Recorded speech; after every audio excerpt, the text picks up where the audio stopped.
Hello, and welcome back to the tavern. My name is Jaide, and you are watching Gatekeepers. Tonight on Gatekeepers, we're talking about Apotheosis, Immortality, and Ascension, the lofty goals of mere mortals. If you enjoyed tonight's comment, please consider hitting that like button. If you really enjoyed tonight's comment and enjoyed the panelists, please consider hitting the subscribe button to the panelists. The links to their channels are in the description below. And if you aren't already a member of our Discord, but want to pose questions or concepts towards Gatekeepers, you can do so at the link in the description. Without further ado, let's jump in, shall we? Hello, my name's Jaide, and tonight I'm being joined by Shadow and Conall the Cigar DM. Hello, gentlemen. How are you? Awesome. Found a cigar. Even better. You are the Cigar DM after all. I was about ready to change it to the Broke DM. And hello, Crafting Gamer. Thank you for joining us this evening. And yeah, did that. How's everyone's weekend or week going so far? Stormy. Pretty good. Little guy had the day off, so we got to spend it together, and did some yard work, did some hanging out. It's nice. Normally, our schedules are so busy, we're not getting to hang out like we used to. And I am frozen once again. Looks like I'm gonna have to pop back in, pop back out. Yeah, we're having some technical difficulties on the internet side of things today, so Shadow might be coming in and going out occasionally. So, but yeah, I'm not sure what's going on there. Anyway, me neither. Sorry about that, folks. It'll probably happen again. Actually, which really sucks is I'm on a brand new laptop, and I guess my internet didn't get the memo. I went to my local game shop a couple weeks ago, and I got a bunch of new figs to paint. Not as much as, let's say, Bruce, but I don't know if I can financially compete with Bruce in his amount of figs, or Shadow with his sponsors that, care packages of plastic are renowned, I'm sure, in his neighborhood. But there's this. I actually pay. I except for a few. I literally pay for everything. Oh, I'm not saying that you don't, but you have more plastic than the common sense at this juncture. That is probably pretty accurate. I'm not gonna. That is very subjective. But no, this thing is this big old wolf, right? It's called a cosmic wolf. It came out of was it Magic the Gathering? And I really don't like to cross my streams. I'm kind of Egon on that aspect. You don't Twinkie your streams. But this thing is absolutely freaking gorgeous. And the detail on some of these figs are getting amazing. So I just wanted to show it off. Not my painting skill, because that sucks. But, I'm a big fan of giving props where it's due. And this one's actually really, for a fig, it's pretty. Who makes that one? WizKids. WizKids. Oh, okay. WizKids, I mean, I remember back when we started getting figs, and all the people figs were all kind of derpy looking. Do you remember those? The figs up to the human figs. Now the human figs are not so derpy anymore. I mean, they've definitely are. Yeah, to be honest, it's been a while since I've had that issue. It was usually with the old 25 millimeter lead, back in the Grenadier Ralpartha age, and that's quite a while ago. I mean, that's almost literally before both of your guys' time. So I'd be interested in knowing what brands you were purchasing. Maybe it was Grenadier Ralpartha, and you were just getting. It was WizKids. Oh, really? It was up to. It was whoever WotC was going through. Yeah, when Pathfinder started producing out their own figs, the plastic derpiness kind of went away of the dodo. Then WizKids, I guess, Well, it was because you could either get the metal figs from Reaper, or you could get the plastic pre-painted figs from WotC. Because I remember getting the Underdark sets from WotC. And I was lucky enough to pull an Artemis and Terry and a few other really nice figs. To be honest, I almost always go with Reaper or other metal for humans and characters. I've seen the stuff that WizKids puts out. They're okay. I mean, they're not bad at all, really. But I started with metal. I've got lead miniatures that are older than I am, which is pretty amazing. And there's just something about it, No, I still have a lot of plastic, but if you remember the movie The Patriot with Mel Gibson, I literally could supply a small army if I were to melt them down. Yeah. And by small army, I mean hundreds of individuals with hundreds of rounds each.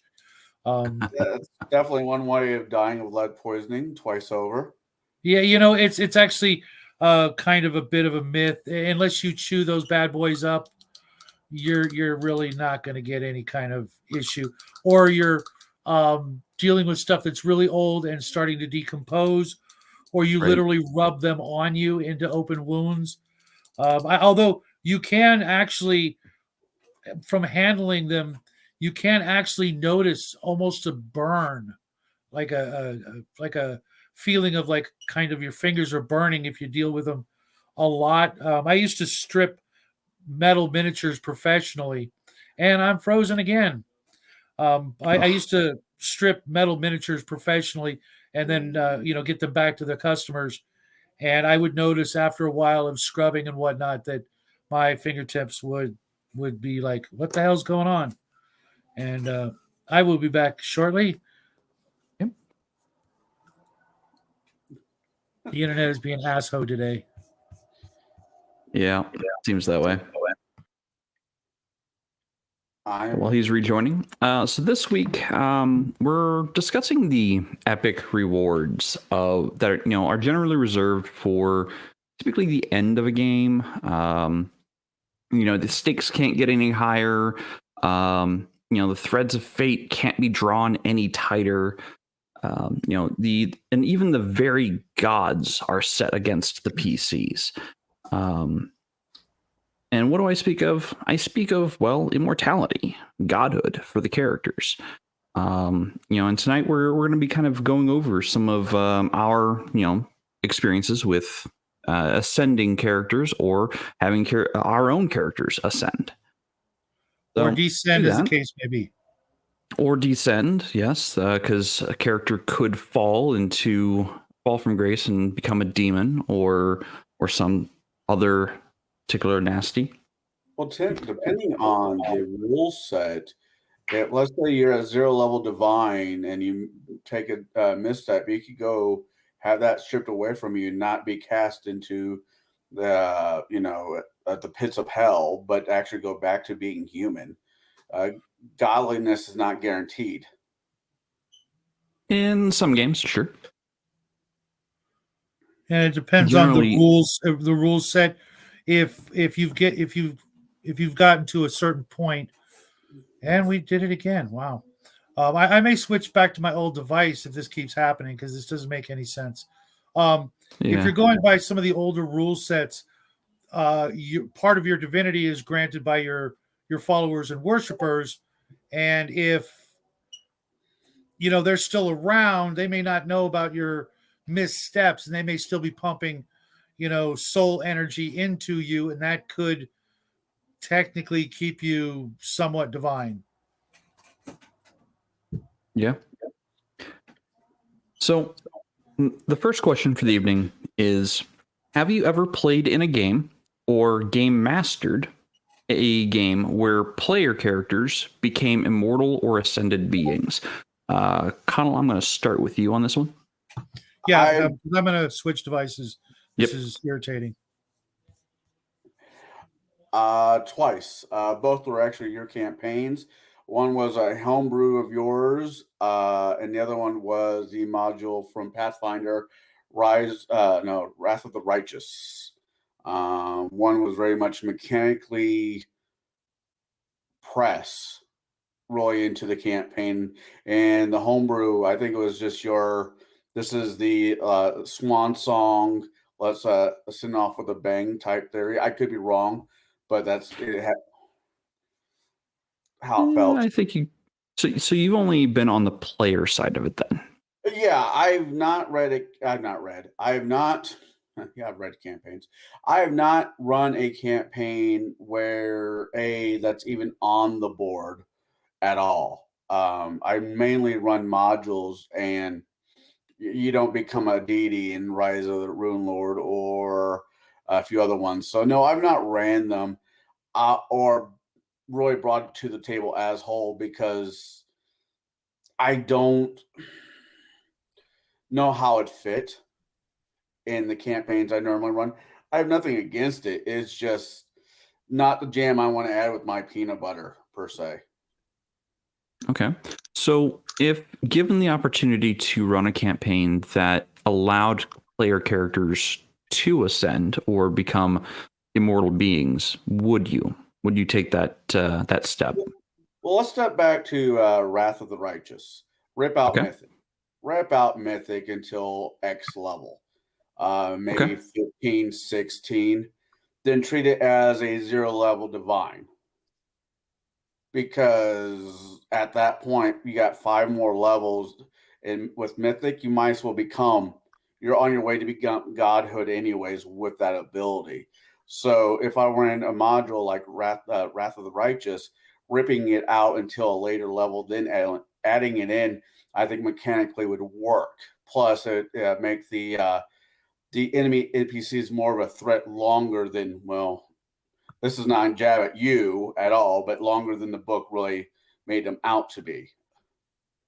I would agree with that statement. I do have some thoughts and notes from my Wrath of the Righteous run, and I will be going over those tonight as well for my input. What about you, Shadow? Have you ever played in a game or game mastered a game where player characters ascended to immortality or some form of divinity? Almost exclusively for the past 30 years. I'm still running a 30 long year campaign where the characters at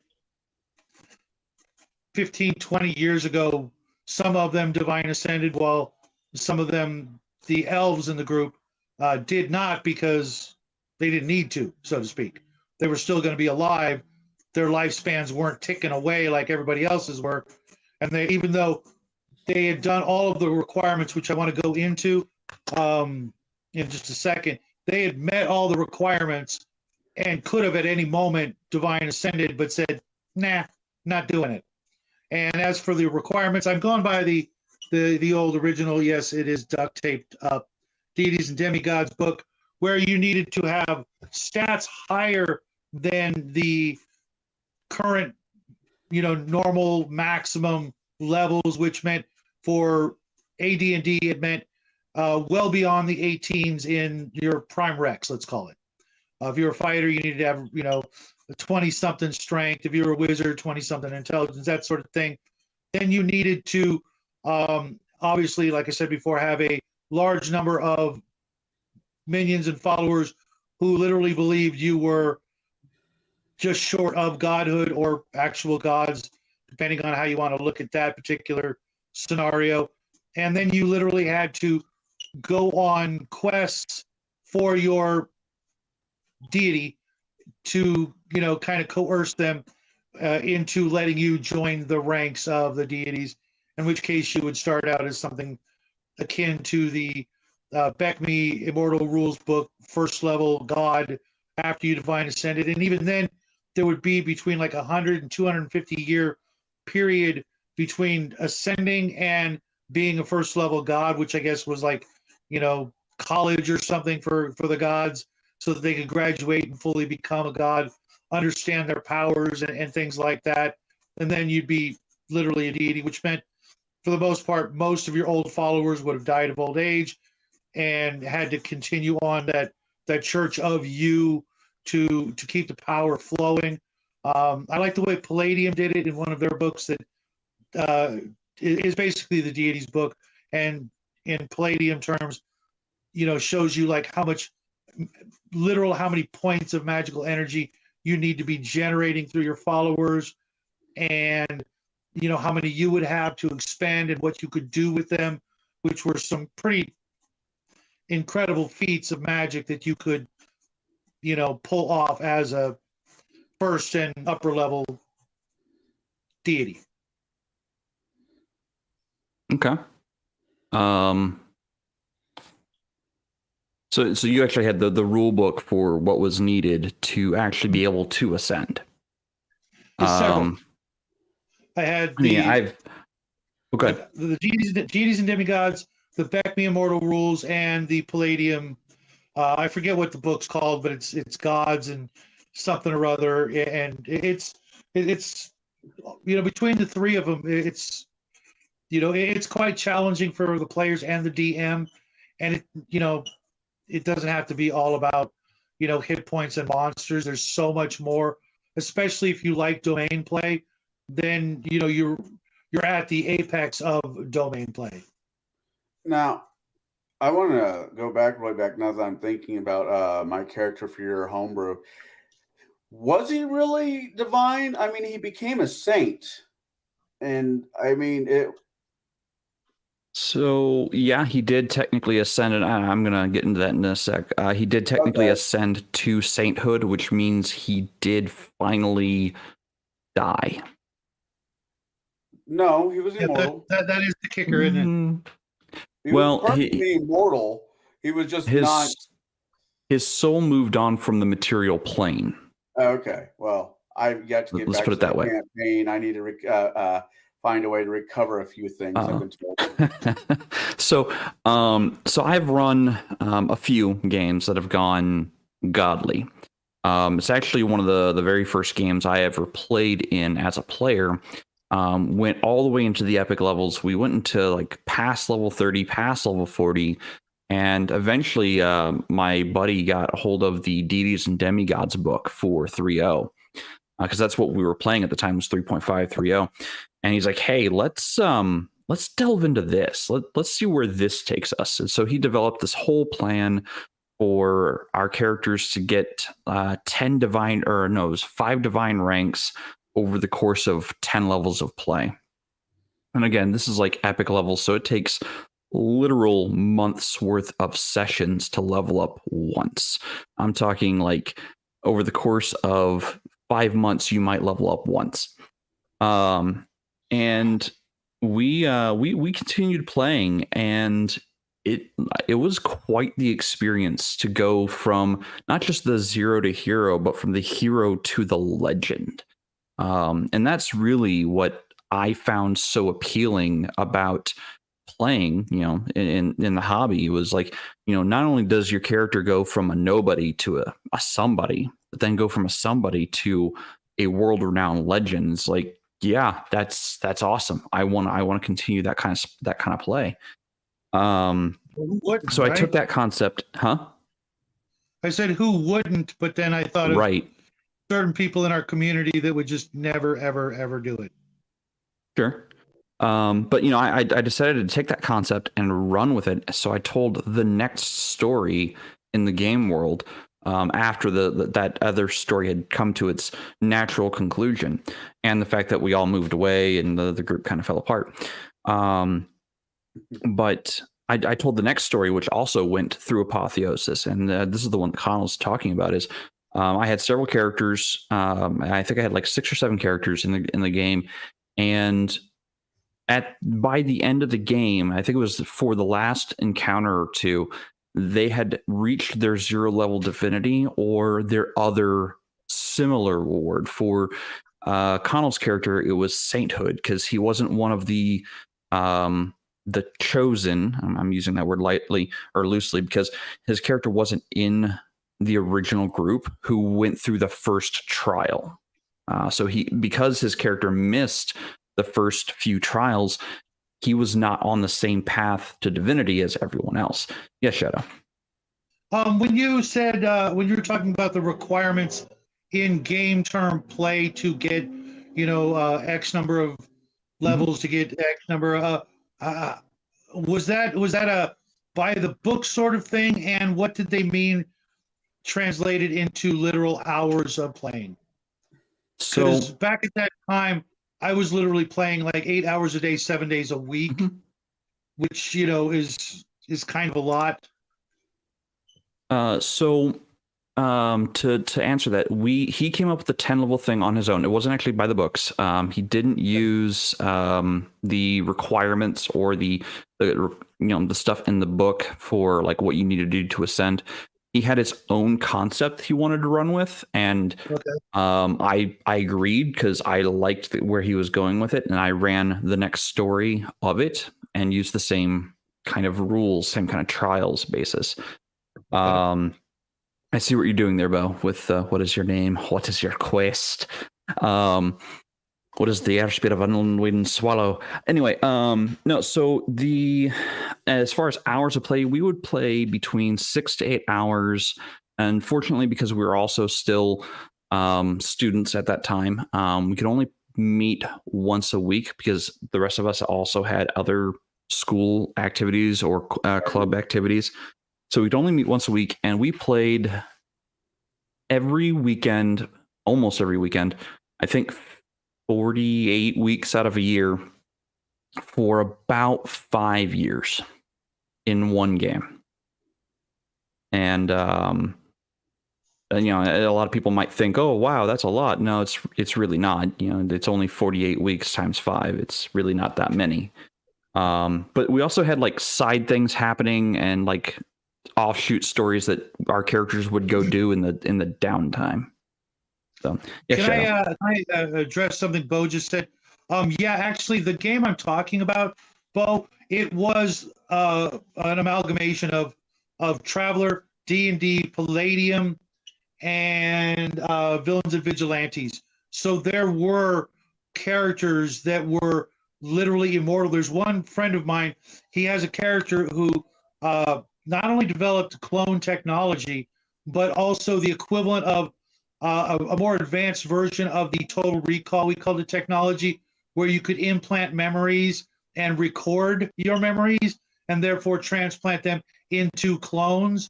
So he literally had an entire corporation of just him. All throughout the galaxy, there are millions of him with different skill sets and different programming, all working toward one common goal that the original, who is in like sort of a glass coffin like the Emperor, maintaining that he, still biologically alive, but all his memories have been downloaded, and he can suck in memories of any one of his minions to just keep uploading into his brain that probably wouldn't fit in his skull. Yeah, exactly. We called it soul digitalization, and it led to all kinds of interesting things.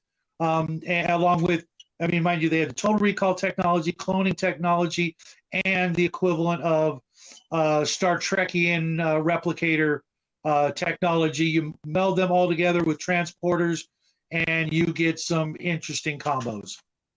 Is that really in addition to the magic that was running rampant in the campaign?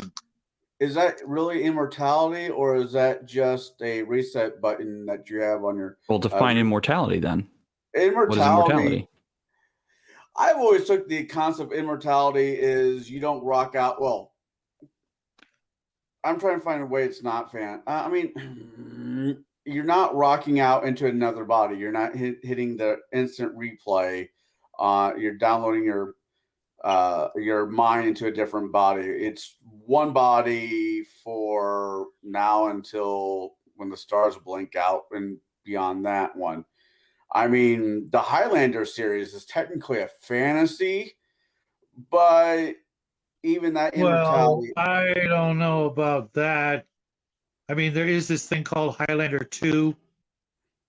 We don't talk about Highlander 2 in Polite Society. We don't talk about my favorite part of the entire series. What are you talking about? Of course I do. Highlander 2 was a drug-induced dream that no one needs to talk about in Polite Society. Polite Society is the first mistake. I think Bo hits on a point. Immortality doesn't have to be just fantasy. It can also be science fiction. Now, Conall, I know you're saying you're having a problem with the whole cloning aspect. Like, that's not true to you. That's not immortality. Well, what about cybernetics? Like, what about having a completely, cybernetic body, and all your thoughts, your memories, whatever makes you is transferred to that new body that cannot die? Is that immortality? I know where you oh god. The idea of immortality is you don't have an expiring date. There's no, goodbye whatever date. And if you have to continuously downloading your conscience into a new body, a new a container for your mind, that's not immortality. That's just cheating. What? Cheating. Immortality. And absolutely. Mind you, the character that could do all that stuff I mentioned was an acquaintance or friend, whatever you want to call it, of the actual characters that had literally divine ascended, and the two elf characters that refused to do either. Because elves are considered immortal, but they can die. Well, so there could technically be classifications or categories of immortality. If you are looking at a long-lived race like humans to elves, of course, elves seem like they are immortal. Now, to an elf to a dragon, the dragon's going to feel like it's more immortal than the elf is. It's perspective, I guess. Let me interrupt you there. I hate to keep doing this, but if you actually look at, like, for example, the original Dungeon Master's Guide, elves could live like 3,000 to 10,000 years, I think it was. But yet there's nowhere in the original books of how long dragons live. Now, clearly we would probably all think that dragons could live at least a head in a jar. Oh my God, don't even get me started. At least that long. So it's entirely possible that elves and dragons actually have very similar lifespans, or you could just go with the default and that dragons would live longer. But I've never seen any definitive sort of gaming source other than later editions that tried to water everything down to make elves only live, 500 to 1,000 years. That's a huge difference from 500 to 1,000 to 3,000 to, Well, if the dragons don't have, they live to X age, but the elves, dwarfs, human, and whatever else does, the dragon by default is immortal, where elves, humans, dwarfs, so forth and so on are not. They just have some of them have longer lives than others. Why? By default of different metabolisms, different no. I mean, magical means. What authority, I should say? Why couldn't the elves actually live longer than dragons? Because who's the first person to say the dragons live longer than elves? Is my point. Whatever book published it first, I don't know. I can't think of one though. That's my point. It's like asking the question: who came up with the term adamantium? Marvel or adamantium? Who came up with the first Marvel or what? Chris Claremont. Oh, okay. I didn't know who came up with the first. WotC or Marvel? No, neither. Specifically Chris Claremont, unless the person who, because supposedly a friend of mine told me that there is technically a metal called adamantium, but it's technically like a titanium alloy. And I'm like, okay, I want to see the trademark copyright date to see if it predates the original new X-Men, which was like issue 80 something or something like that. Right. In some myths, elves just don't die of old age. Well, that's myth. I get where you're going with myth, but we're not talking about myth. We're talking about game mechanics. We're talking about game RPG. Where the reason I ask is because it seems that whoever wants that is kind of someone who doesn't want the elves to live forever as player characters. But the dragons, it don't matter because you could say they're 1 billion years old. You're fighting a 1 billion-year-old dragon with 88 hit points as per AD&D rules. Okay, but I think it's usually just on the part of dungeon masters who can't really deal with the challenge, because we hear that a lot. That's one of the reasons we're talking about this, is to help people get past that stumbling block of it's too much, it's too hard, there's no challenge. And I can tell you from personal experience, that's all up here. That's not a real thing. If you want to make a challenge for any character, literally, you can bring me any character you have, and within 30 minutes, I can come up with a challenge that would have you pissed off or at least frustrated. Yeah, I completely understand that. Mirrors are my main bane. I don't know why. Yeah, it certainly is. Man, chat is really active tonight, and I thank you guys for that. So been on a roll for a while now. I'm like, yeah, yes. Good topics, guys. Yeah, very good topics. So as far as like futuristic or science fiction immortality, having your brain digitized, or what makes you digitized, and your old body dies. Okay, sure, your old body wasn't immortal, but your mind, like whatever you digitize, whatever makes you, if it's 100% transferred to a new body, is that immortality? Is the question. I think there are several games out there that you could do that in. As a matter of fact, I toyed with the idea in Starfinder for one of my players. Like the character had amnesia, because call it lazy writing, call it whatever you want. The character didn't have a clear backstory. He just had bits and pieces. I'm like, okay, I'll take it and run with it. And I was going to have him be the very first human into android body transfer from whatever facility from however long ago. And that was going to be how I wrote that in, how they started making the breakthroughs in androids for Starfinder. I think it kind of depends, like I was reading or watching somewhere in regards to transporters from Star Trek. One theory is the very first time you go in one, you die. And everything from that point on is not really you. Yeah. Okay. I believe in that thought processing. Once you go in there first time, they download your information and they spit you out to the other side. By the definition of the way they transport you, by breaking you down to your base atom by atom. Base atom, that body's dead. Mm-hmm. Now, if you disagree with that, which you are well within your rights to do so, well, it depends on what your definition of a soul is, and if you can destroy a soul, or if you're freeing it, or however you want to look at it, then you could work with it either way. Because if your soul doesn't immediately after going into the transporter, gets zoomed up to heaven or hell or whatever your belief system is, or you suddenly no longer exist, would determine how you guys play that whole thing. Because if you think about it, right, exactly, Bruce. If you think about it, society could very well completely revolt against and refuse to ever use transporters if they honestly believed that would happen to you, that you're basically committing suicide. And once you know that's going to happen to you by entering a transporter, you could then be condemned to hell for committing suicide.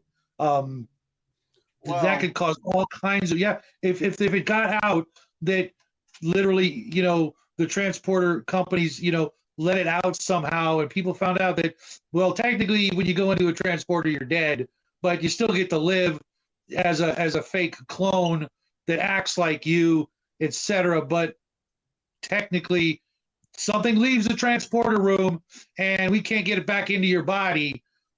You could have a huge, massive revolt galaxy wide against transporters and literally ban them. It's And you also had the your scenario where Riker Riker was cloned, not Right. like he was transported, but a clone of him was made. was left behind at a younger age and rank, etc. We used all of those kinds of ideas for this campaign. Hence the reason why we used transporter technology, replicator technology, total recall technology, because technically a transporter could be an infinite clone machine. You just keep pumping out the same pattern over and over and over again. Why they never did that? Because it's a natural. There's no reason other than GM fiat why transporters couldn't be used that way. Yeah. Well, really, since we're talking about Star Trek and that aspect of Star Trek, because there are Star Trek RPG games out there, so we're still loosely in the child end of the pool when we're talking about this, but we're still dabbling in the water. Two things: Q from Next Generation wasn't a god; he died of old age. It just took him a great deal longer. Second thing.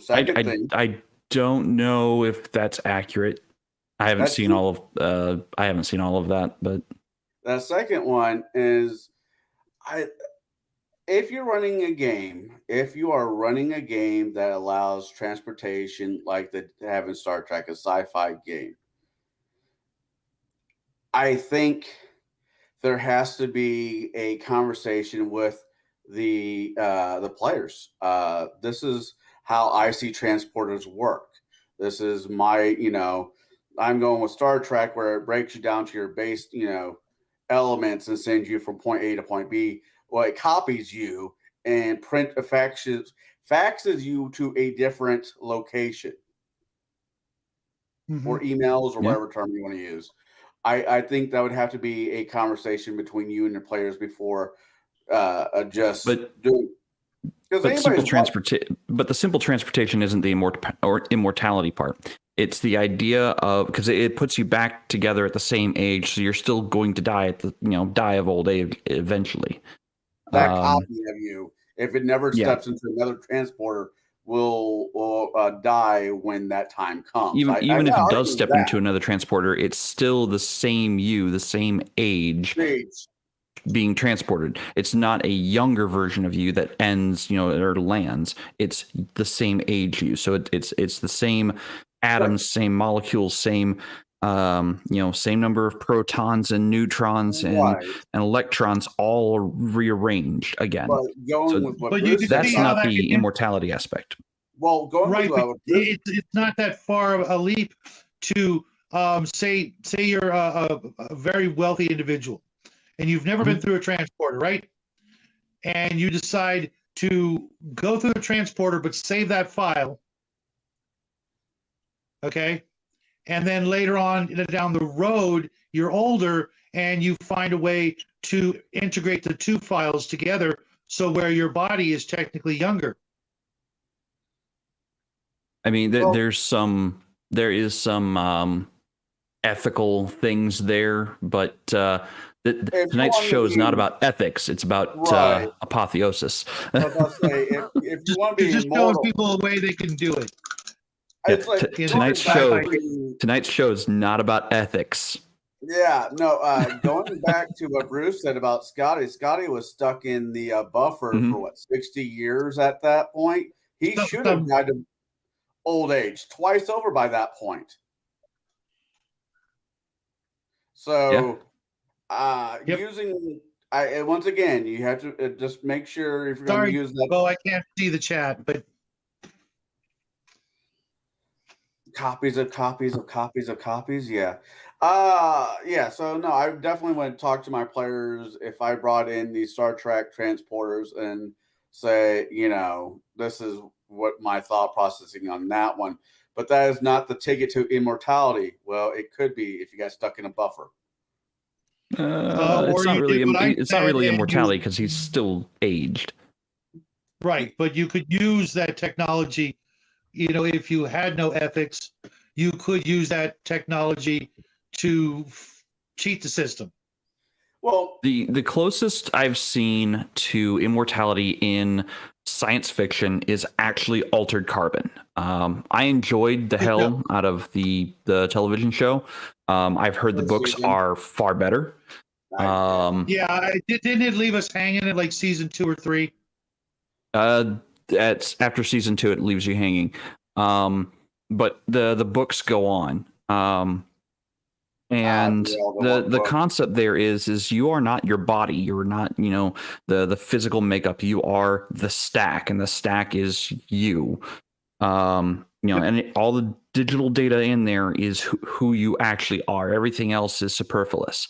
To me, that is more closer to immortality than just cloning your body over and over again and moving your consciousness from that body, from your old body to your new body. It's merely a conscious thing that's on a slippy drive, and you're using the body no more than a suit. It's not who you are.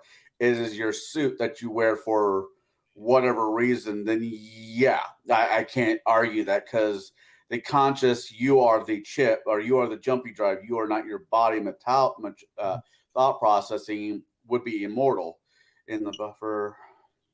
No, sorry. Right. Go back to that one. Right. Everything everybody's said so far. You guys are all right on the right path. Yeah. Yep. But anyway, so that would be, I would think, the most, or the easiest way to describe immortality in sci-fi would be something like the stack from Altered Carbon. Again, there are ethical quandaries about that. And that's even brought up in the books and the TV show and in the RPG. There are ethical quandaries there. There's an Altered Carbon RPG. Same current manufacturers as the new Vampire Masquerade game. Oh, it's a D10 system? I don't think it's D10. I might be. I haven't looked. So I saw it at Gen Con 2018 or 2019. They had the book on display. I'm like, oh, that's nifty. I didn't realize that was going to be a thing. So I didn't get a solid chance to look at it though. But yes, there is a Altered Carbon RPG out there. There's also rules hacks for index card RPG called Altered State, which is very close to the idea of Altered Carbon. I would be very much interested in checking that out. So, Three popes. So here, Bruce says the best immortality story Shadow and Sun ever knows. I'm talking about the scam three popes have. Huh.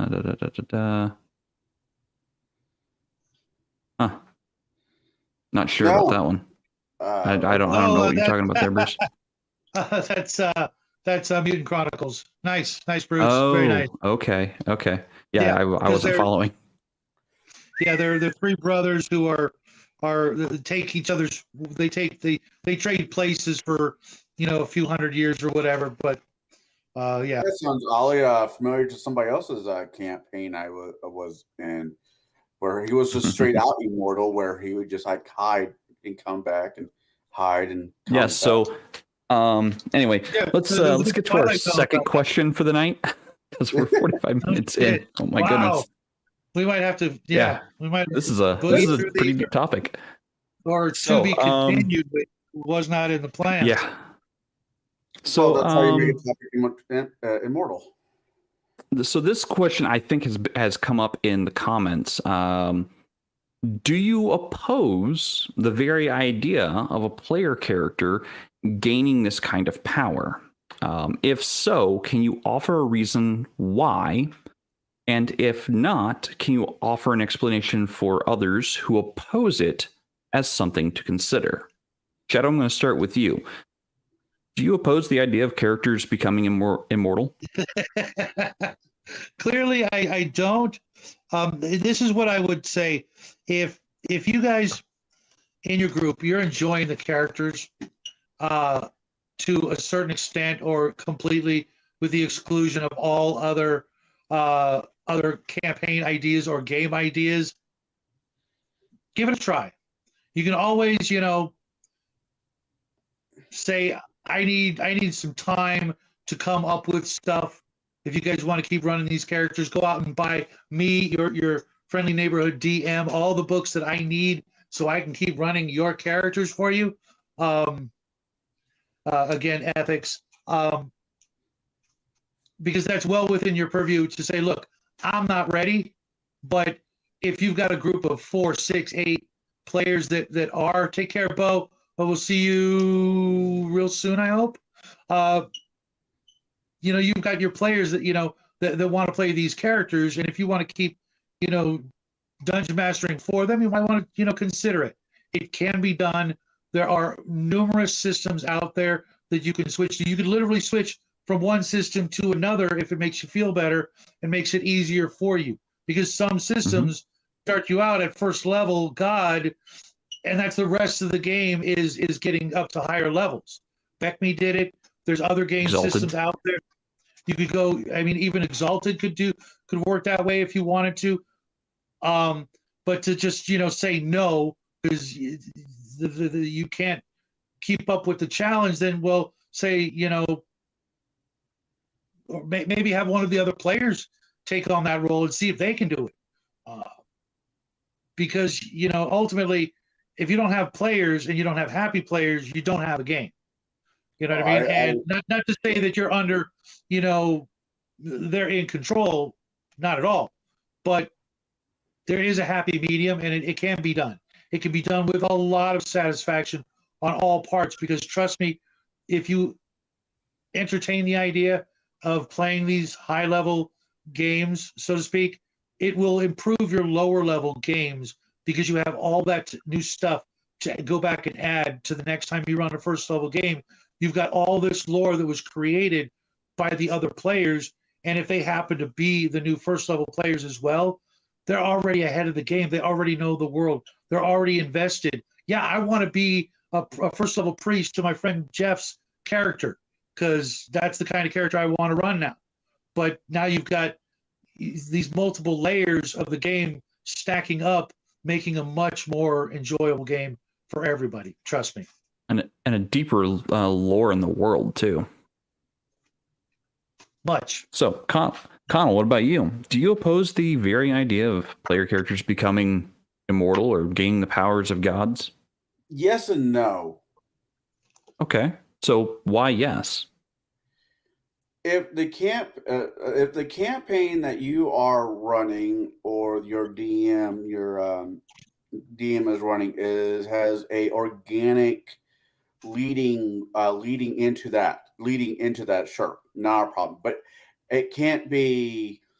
It has to be somewhat organic. There has to be a reason behind it, not just, well, I want to keep this. And I agree with you, Shadow. Happy players make for a better game than pissed off players. I've said this multiple times. Or not. If you don't have asses in the seat, you don't have a game. You end up just playing with yourself in your mom's basement, and nobody wants that. But here's the rub.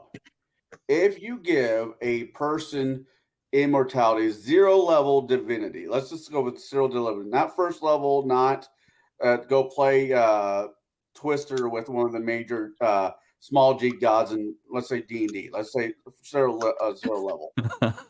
Small G. Yeah, small G. Not big G, but small G. I love that phrase. I'm going to go get something real quick. I think if you're just trying to keep your group together by keeping them interested in the game that you don't even know where it's going and throwing divinity on the table, I think it will hurt the game and the players. And just because they have immortality doesn't always mean immortality. In your campaign, Saint Darian could die by somebody else's hands, but because of his eventually he does die. Eventually he does die, yeah. But if he gets depressed and because of his backstory decides to take his own life, he doesn't die. He comes back crankier the next day. He comes back, but he gets 50 years added to his curse of miserable life as he saw it. Right, and going with that, immortality doesn't always have to be a blessing. We assume right, immortality can be a curse. we assume that immortality be a blessing, but imagine if you're playing a character that has to watch his wife, his family die around him, his friends, and we're not talking about an elf or another long-lived race. I'm talking about straight out humans. Then how is that going to affect the character? So I think so. Yes and no. I think that if it's organically put in the game already from the get-go, yes. If it's just to keep the players happy and it's a $9.99 add-on for your favorite RPG game, then no. Let that game wrap up, have them, and start on the next. Okay. I was trying to find my actual Immortal rules for Beckme, but can't seem to find them. They're two very thin books, and they literally start you out at first level. There's a player's book and a DM's book, and if you were to look at it, through the right lenses, you're going to see that it literally is just a first level game. It's a whole new set of circumstances and monsters and things like that. And mind you, it plays just like any other D&D type game. The it breaks it up into different levels of complexity and threat levels, as it were. I'm pretty sure you can probably get it on drive-through you could probably get the whole package for like $10, maybe less. Honestly, don't know, maybe more. I haven't been to drive-through in a long time. Pathfinder had a sorry, continue. But it's a really, really simple system that you can, add a whole lot more crunch to it if that was your desire. But just saying, because you were saying, let the game run to its end. Well, if you just, I get it that characters need to die at some point, but that doesn't mean you can't play them, because people have made all kinds of games with playing in the afterlife and trying to avoid hell and things like that. Take care, Flady. If the players don't want it to end and they haven't, technically died and they're not so old that they can't keep doing stuff, then that's kind of the DM wanting to tell a certain story his way versus the players wanting to be in a sandbox with possibilities. It sounds like the DM wanting to do other things, and I'm kind of more of a sandbox guy, and if they earn it, they earn it. If they don't, trust me, it's real freaking hard to do. Out of the 1,000+ people I've dungeon mastered for, technically only 3 people have ever managed to get there. So it's not like you're shoving immortality on them. They got to earn it, and if they do, cool. If not, they can try and fail. Simple as that. I get that. I truly do get that. I just. So for me, I don't oppose I don't oppose the idea of immortality or godlike power in the game. And there are ways of doing it. There are different games have different rule sets for it. As I think it was Charlotte here pointed out, Beckme, Rule Cyclopedia, Mongoose. 3.5 had the deities or 3.0 had the deities and demigods. Pathfinder has mythic rules, or was it Starstone Trials? Hey Max, how you doing? Yeah. I was wondering when you were going to show up. But the problem with Pathfinder, though, other than Mythic, which was a hot mess, they actually never gave details onto how to do the trial to get immortality. Oh, the Starstone trial. Yeah, that was basically them saying, yes, this is a path for immortality, but game masters, you're gonna have to come up with your own material. That's just, I mean, why bring that to the Yes, table? it sounds like a cop out, but it was part of the mystery of it because no one knew what to expect with the And the Starstone one trial. guy who closed it off was so damn drunk when he went through the trial. When he got out of it, he was a god and didn't remember. So my thoughts on why, if you're opposed to the idea of immortality and ascension for your players, my message for that would be to explore some of the Greek epics, explore some literature that delves into the realm of apotheosis. And if you like what you see there, try to replicate that for your game.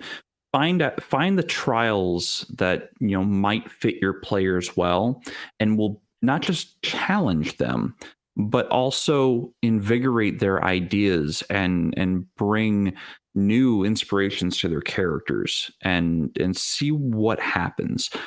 See if your players get wholly invested, or no, that's okay. I don't want to ascend method or mentalities. You might get a mix. You might get some players go, yeah, sure, ascending would be amazing. Like that sounds like a really great challenge and for the character.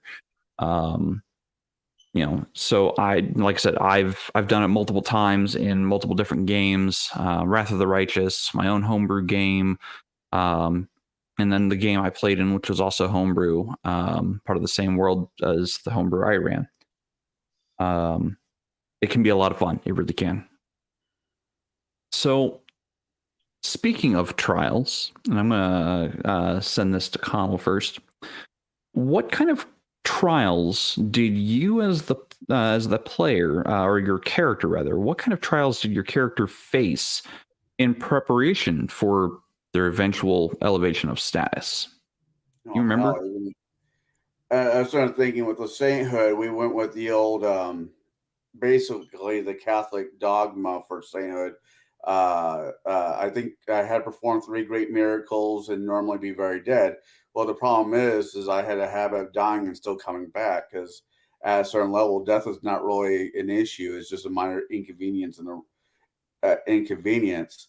But I had to have a couple feats like true believer.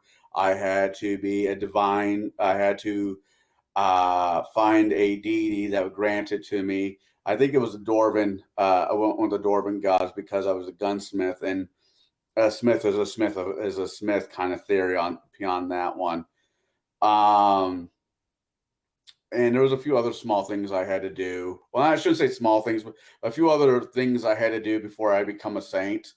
Uh, so it wasn't technically divinity per se, but it was in a roundabout way. I mean, saints do get prayed to ish. Uh, and with wrath,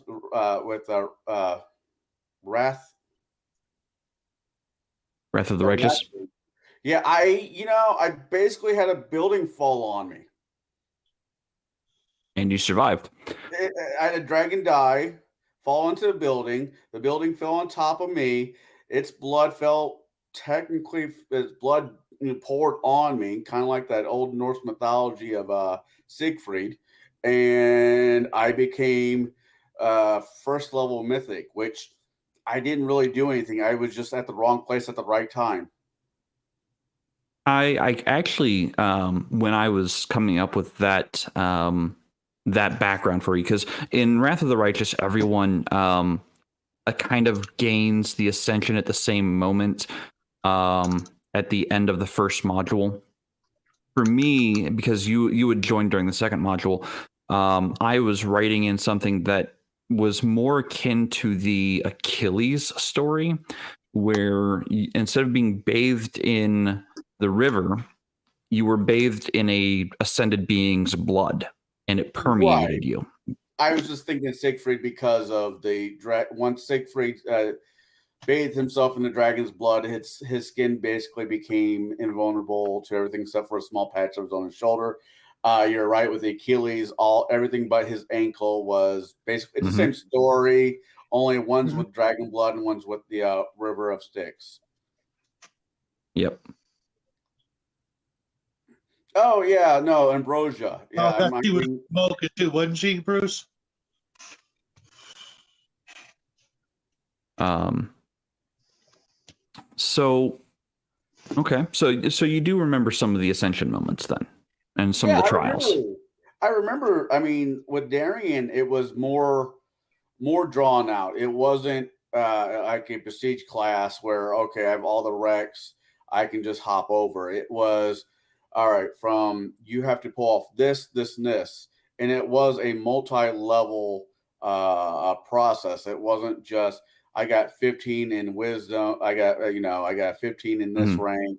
I got these three. Well, I did have to have feats, but it came out. But there was a little bit more to it than okay, I got everything I need. Ding, I'm a saint now. Do you remember any of the role play that you had to go through with that? Yeah, I remember some of it, not enough to. Granted, for everyone else out there, it's been almost 15 years since that story ended. I know, like the first check mark for it to get off was we're fighting Marion, the snake creature that had 6 arms and whips, and it was pushing the entire party back Oh, against Merilith. Merilith. It was pushing the entire party back, and Darian was like, "Fuck this," and steps up and just started walking. I wasn't completely okay. This is the first time I ever tried to play a gunslinger of any kind. It wasn't, guns weren't in other people's campaigns. This was very much a you thing. And so I didn't quite understand how rapid shot, mini shot, all that worked with a gun. And so I was very hesitant on how I fired and how I treated the gun. Once I guess the verbial stick came out of my ass and I said, fuck it. I stepped up and that was a deity came to me and said, I am very proud of your braveness. I wish to help you take part in your journey to become a saint. Yes, you're not a Dwarven, but you have a Dwarven soul or some variation of that. Yeah, as I recall, I think it was Moradin, the crafter, came to Yeah. you. Mm-hmm. Because I think you followed Moradin as well, if I recall.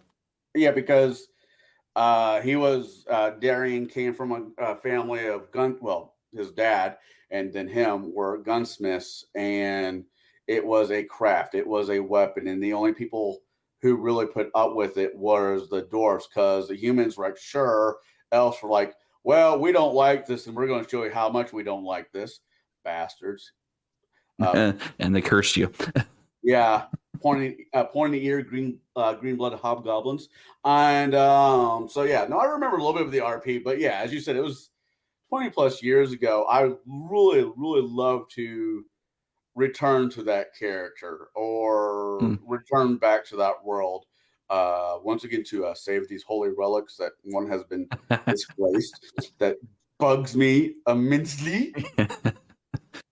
Have since corrupted one of his holy relics. Anyway, moving on. So Shadow, Shadow, what kind of trials did player characters face in preparation for their eventual elevation of status?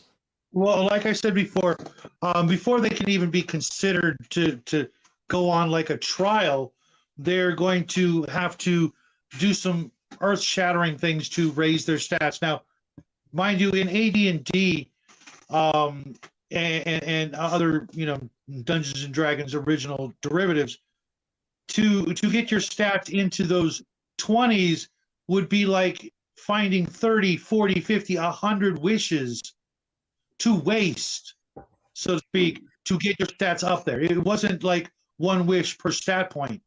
It's 10 wishes per stat point above 16, and you need to get into the 20s, sometimes even 25 if you're really going to push toward, God of Strength or something like that. You got to be at 25 for that. You want to be the God Wizards, you're looking at a 25 intelligence. Even if you already have an 18, you got a long way to go, and 70 wishes, that you got to do something else. You've got to find those items that will like get you into the 19s and 20s, before you could, a book will get you 1 point per stat. Okay, so You knocked out 10 wishes, cool, but you're still only at a 17 or an 18 or even a 19, let's say. You still got a long way to go. So you've got to be incredibly creative, imaginative, and resourceful to get there. Okay, then, okay, that's 1/3 of the requirements. Okay, now you've got to, hopefully during that period, you've been working on getting your followers and a church built to you or something the equivalent. Okay, that's 2/3 down. Now your God's got to say, okay, I'll give you a shot at it. Okay, well, what's the God going to do? He's going to make those challenges, at least in my thinking, not only is he going to make those challenges hard, but he's also going to get something out of it besides just a new lesser, demigod or greater hero working for him. He's going to be like, well, I want the golden fleece for myself, or I want this rare, powerful monster destroyed that's, been a thorn in my side, or I want, you to kill one of my other enemies, or, bring me these things that are going to enhance, my churches all over the planet, or, do something that's going to make the God more powerful, because if you come along, maybe you're going to be gunning for his spot someday, 20 billion years in the future. He's going to want to be, want a little insurance policy against that, maybe even a little bit of your blood and sweat and tears or spit or whatever, depending on the mythology, to make sure that's never going to happen, so that every time you go up, so does he. So there's so much to work with in the way of campaign ideas for, that's just one character. Well, you've got a group of 4. They want to be the Fantastic Four. Oh boy, you're going to be at it for a good long time. You like clear your appointment book for the next 5-10 years. Every once a week, twice a week, once a month. Take it even longer.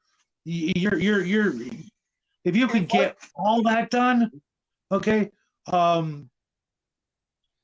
can nail 3 other people, if I can nail 3 other people and a DEM for 10-year gaming, sold. I will be a loyal player. That's what I'm talking about. I mean, mind you, now in more modern games, things would probably be easier in certain areas. Let's go with the numbers. I mean, unless you increase that stat number cap to like 50s, which I don't know if that's a thing. I played Pathfinder a couple of times. If you can get your stats into the 50s, then maybe even make it, okay, well, now I want you, in order for you to qualify, you got to have 100 in one of your stats. Well, okay, so you need 10,000 wishes. You see my point? Because of the difficulty factor of the old days versus now. I don't know, and I'm not going to disparage it, but I'm saying it's got to be that difficult just to get in the first third of the requirements. Pathfinder didn't exactly have a cap per se. You could weasel your way with magical items and books and level adjustments. Those don't count. What? Oh, those don't count. Yeah, no. Okay. You're buck naked. You've got to have a 25. Oh wow. Yeah. Then okay. Well, in 5th edition, by going with that logic, by 5th edition, you will never be a god, because without magic, your stats will never be any higher than an 18. Yep. Why? That's how the rules are laid out. Yeah, that's what they did with 5e. Yeah, I can put a hard cap on it. That's pretty rough for you guys. I'm holding auditions. No, I'm kidding. I don't know. I mean, the idea, to play a character that has immortality is, even to me, is like, yeah, I've done it. If Jaide offered me to go play his table, I'll do it because I know that's his jam. But me as a person, me as a player, I've read multiple stories where characters have had immortality, and they're some of the most miserable sons of bitches out there. Mm-hmm. Yeah. And why would I want that? Sounds like the gods wrote those books not wanting any competition. And actually, the best way I've heard the curse of immortality described, it was actually in an anime. It was very well written. It was eventually you forget everything. You forget what emotion is. You forget who you were and the people who were important to you. The way they smile, the way they expressed themselves, the things they did for you. You just forget because I could you see that, live but for so long. at the same time, I could see how some of those things would actually be driving you onward. Because if you think about it, if you're on the you're on the course to immortality, and your family and loved ones die, they're going to be up in that the equivalent of heaven, and you get to see them. You know what I mean, from time to time. It's not like suddenly Not if you because you're become an alive. immortal. Right. Like if you don't ascend and just become immortal, that's the curse. There's If you don't ascend. There was a movie that came. It was an Anne Rice movie, Queen of the Dam. Was a better. It was a better soundtrack than ever was a movie. But there's an opening line to it that Lestat says, there comes a time for every vampire when the idea of immortality comes momentarily unbearable. Living in the shadows, feeding in the dark, only your own company to keep, roots into solitude, hollow existence. Immortality seems like a good idea until you realize you're spending it alone. And that right there, take out the whole vampire crap. Take out the whole vampire crap. And if you are immortal and you're not like with your Fantastic Four or with a lover or something, even with a lover, that can get tricky after a couple centuries. But you're most likely spending it alone. You have a family, now they die. Now being able to go do the whole Greek mythology where you can go to the fields of Elysia or whatever they're called, that's Elysium. awesome. If you're a DM that allows what stuff kind like of rat that, bastard DM would deny you that? because you're not dead. Depends on how you achieved your immortality also. Yeah. The idea of immortality is amazing until the price comes in, and the price doesn't come in like that. It comes in when your last child died of old age. You're sitting there at the tavern wondering which new group am I going to hang out with until they get old. Right, but there's this spell called what is it? Plane shift. How would you not suddenly have access to that to just go visit any dead person you wanted to, as even a fledgling or the deity that runs that place says no? Then I don't want to be an immortal. You could have that. You'll get your own gold fleece. I mean, that would literally just be a DM trying to make you miserable while getting what you want. That to me sounds like a shitty DM. I think there's got to be a balance. I would say that there is a price to be paid for immortality, and that is a price.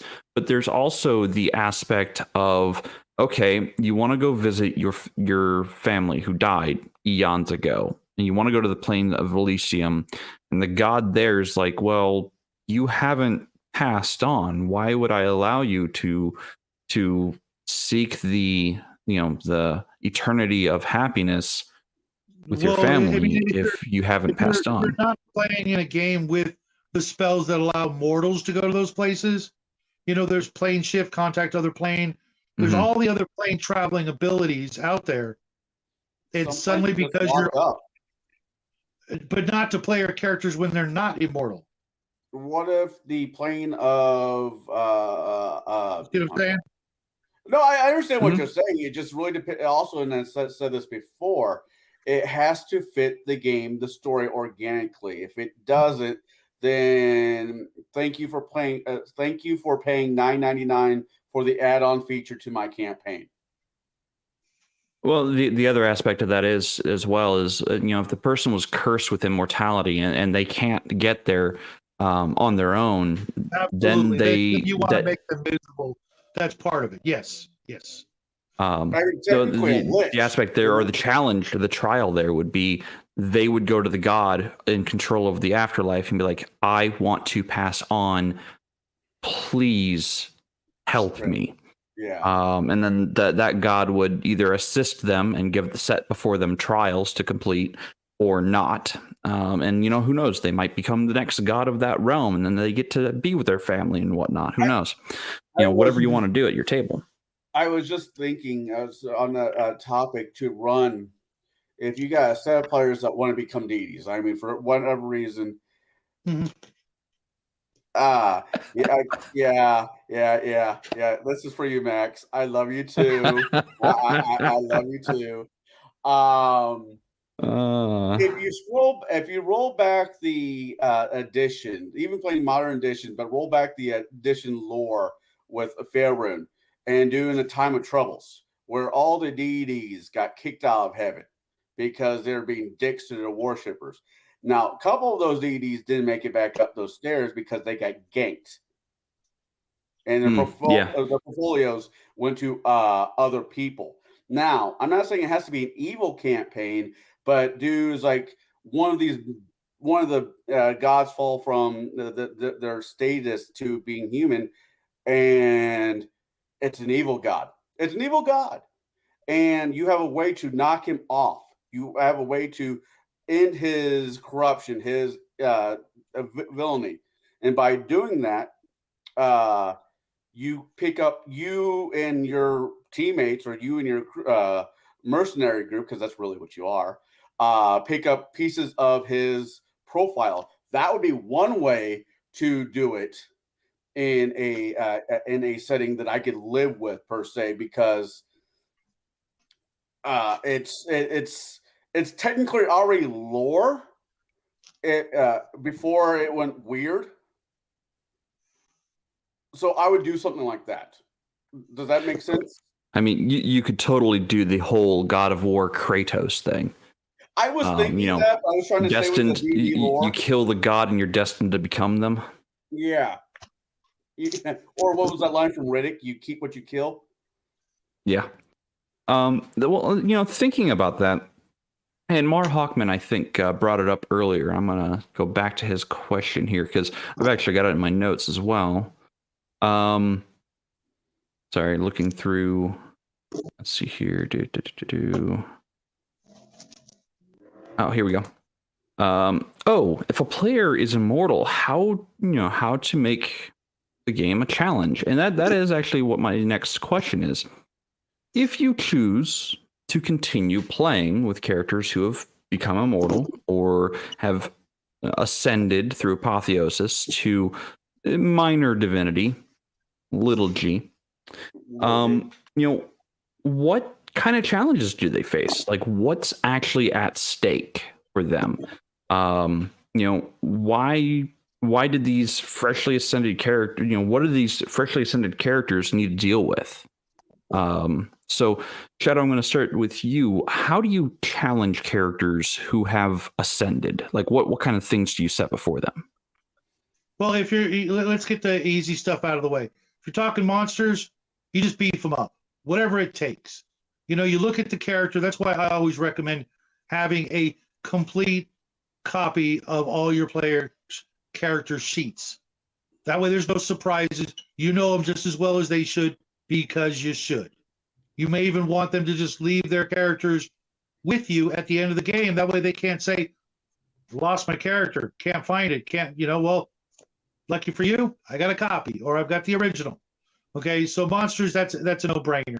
If you're having trouble with monsters, come find me on Discord. I'll help you out, because I hate hearing that, DMs cannot, make challenging monsters for the party. That's just, it's often as simple as the right group of monsters together in an encounter, so to speak.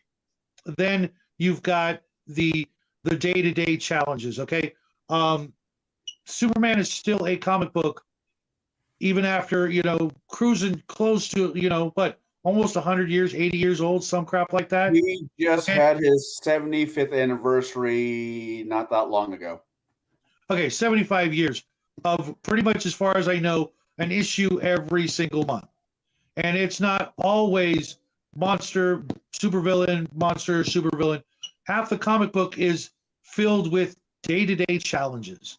Okay, you can learn a lot from comic books in just the day-to-day challenges to get ideas. Whether it be Superman or Batman, or whatever Marvel characters you're into. I'm just using them because they're the most iconic, famous, sort of polar opposites in the power extreme. You got a guy who did it all on his own and has no magic or powers. It's just him versus damn near a god in power levels. Okay, you can push planets out of the way. Okay, and yet they still come up with challenges for him every day on the personal level. There's the Lois Lane and the Jimmy Olsen, the people that the character cares about that should be NPCs or even other player characters that are constantly getting into trouble and they've got to rescue them without getting them killed. Okay, then there's the other things like the country, the nation, their home, their fortress of solitude, constantly having issues that they need to fix without setting their country into war or invasion or oops, my super strength broke the freaking front door kind of things. There's all kinds of things that you could throw in with where they live in their home environment. And then there's their own personal goals, whatever those are.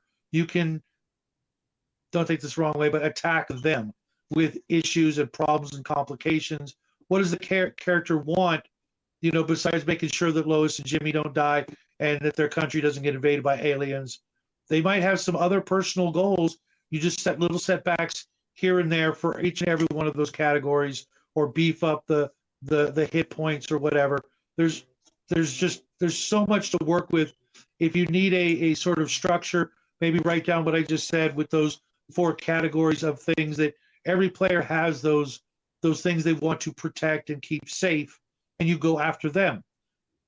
It just so happens they're going to lose some hit points and expend some magical charges and things like that along the way to accomplish those goals. But when you know what the players' goals are, you know where to really hit them, not necessarily below the belt, but in a place that's definitely going to hurt, and thus the challenge. Now, Conall, I know you haven't run a Immortals game, but do you remember what challenges I put before you and what the stakes were if you failed?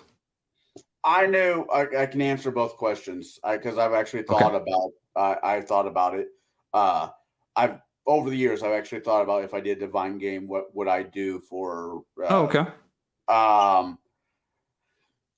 Some of the challenge. Okay, at the very end of the game, at the end of, let's say, your homebrew game, I'll go with that one. With the end of your own, we were fighting dragons that had the ability to drain gods of their divinity.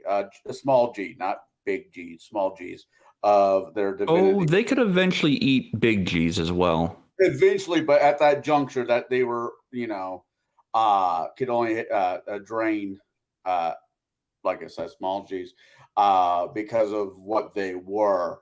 So if they would have got a hold of you and killed you, ate you, they would, I believe, well, one of them did eat me, but I was a little bit too hot for him to handle. Spicy. I was a little spicy. I was a peppermint for a white guy.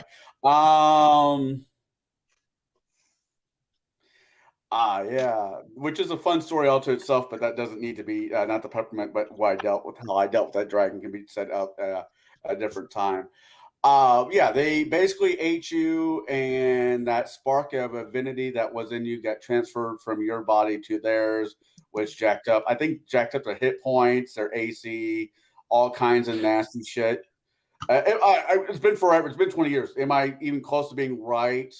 Yeah, you're right. So every divine rank they drained from a deity. I increased their hit points by 100 and increased all of their stats by 2, as well as the amount of damage output they would do by 10%. Now, the second part, the first question, I've actually thought about this over years because of some of the books I've read over the years and whatnot. And if I ever find myself running a divinity campaign, was just because your divinity doesn't mean doesn't mean the you're now untouchable. No. You can have weapons out there that drain. Let's treat divinity as a spark. It is a source of electricity per se that runs through your body that keeps you up and going. It keeps your cells fresh, keeps everything up and going. You get attacked by a celestial blade per se that draws it sucks out aspects of the spark. It drains the battery. Okay, so we're talking about weapons. Weapons. Sure. So let's do weapons. Dagger, sword, everything else. Spells, except for maybe one or two spells. The spells will wreck your day, but they're not going to knock you off, because if Why they didn't not? knock you off, why not? Why wouldn't there be spells from opposing deities that do the same thing? Hear me. Hold on.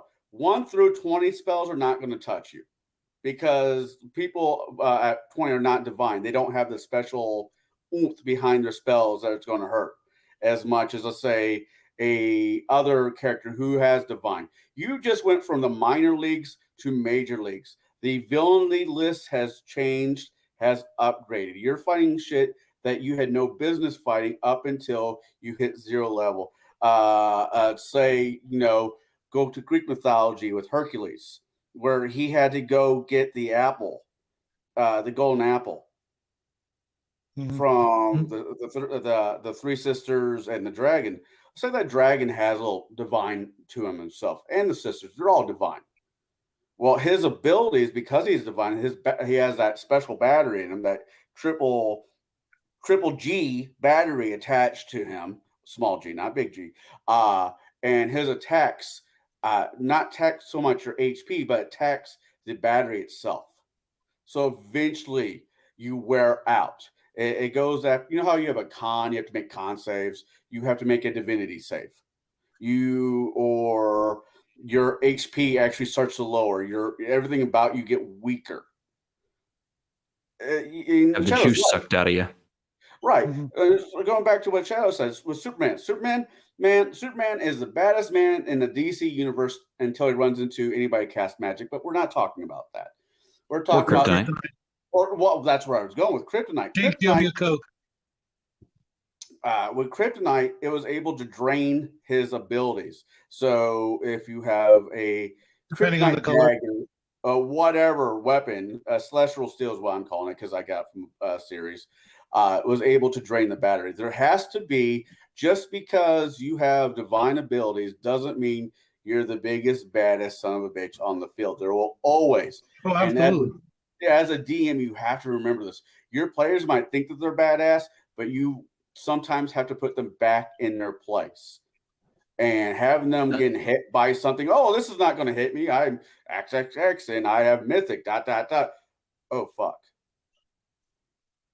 Yeah, I think I suddenly Gore the Godslayer enters the field. Yeah. I think I forgot to mention also, if you are running a mythic or godlike scenario, then that godlike character has worshipers, and nothing will mess up a god like losing, let's say 10% of his followers because of a holy war with some other church or more. The more worshippers are almost like the equivalent of their hit points or their magic points, depending on the system. And if you were to knock out someone, cast some sort of, epic plague or nuclear weapon on their followers, and suddenly, they have like 3 followers left. It's hurting. I cast mass amnesia. What? That's nasty. That's real nasty. That's fucked up. That's actually insidious. You're a bastard. Well, I am mass amnesia. A mass amnesia. Well, even do that to your even do that to your characters. Sorry, Max. I literally can't see the chat. But Max, I really want to hang out with you one of these days, man. It seems like forever. But yeah, I mean, even do that to your characters. Okay, they get 0 level divinity. What happens? They forget who they are. They don't know they have divinity powers. They're, as far as they're concerned, they're at level 1. Start a white room campaign where they wake up and don't know who they are, and they have to start discovering their powers. Oof, that's a heck of a way to play. Okay. I mean, you don't have to be the smartest person in the room when being a DM, because I've played with people that are 10 times smarter than I am in their fields of interest. You don't have to be Yeah, smart. as Conall showed, you just have to be a bastard. You just have to be. You just have to be a little bit clever. You have to have a little bit of deviance and cleverness to you. So for me, when I want to challenge players who've achieved apotheosis, if I can speak, apotheosis or divinity of any kind, I don't target them directly. Like the stakes are, what do they have to lose? Even now that they have ascended, what do they have to lose? That's what I'm targeting. Because they will fight to the ends of the world to defend what is theirs and to defend what they believe shouldn't be able to be taken from them. And when I start going after those things, that is what the stakes are. So yes, they've achieved divinity, but now, one of the old gods looks at these upstarts and goes, why are they, how did we allow them to our Mount Olympus country club? Why are they here? You know what? I'm going to put them in their place. I'm going to make it personal. I'm going to take everything from them, just so they understand their place in the pecking order. So then, they're up against somebody like, Ares, or, some other capricious god, little g, not necessarily big G. And, so those are the stakes. Like, what do these characters stand to lose? For one of my, for my character who gained apotheosis, it was the country he fought so hard for his entire life. He grew up as an orphan. Eventually, was inducted into the country's military program at age 5, because that was the rules of the society of that group or that country, is because they were at war so often that orphans were common, and if nobody adopted by age 5, they were just automatically inducted into the military academy as children until age 15, then they could get out and yada yada yada.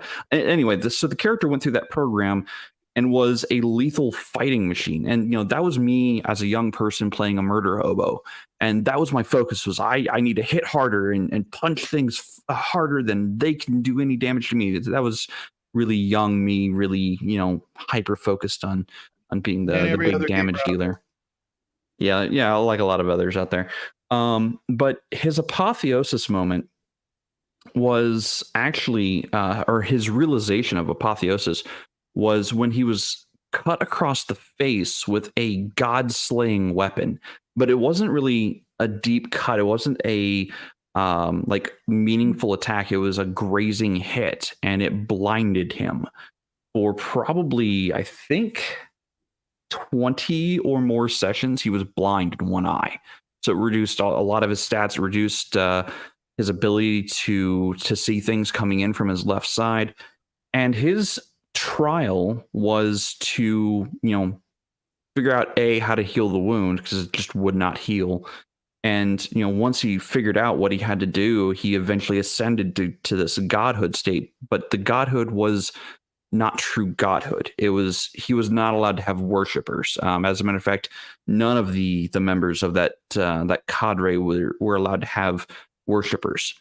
So it was divinity without the oomph behind it. And what the challenge for him was that other beings of great power were like, hey, this country is in chaos. It's time for us to step in and clean house. So he was on the brink of losing his home, his everything, because to him, his country was quite literally everything. Even more than the person that he loved, even though he did I did have a trial where my character had to go through the layers of hell to retrieve his loved one, but I digress.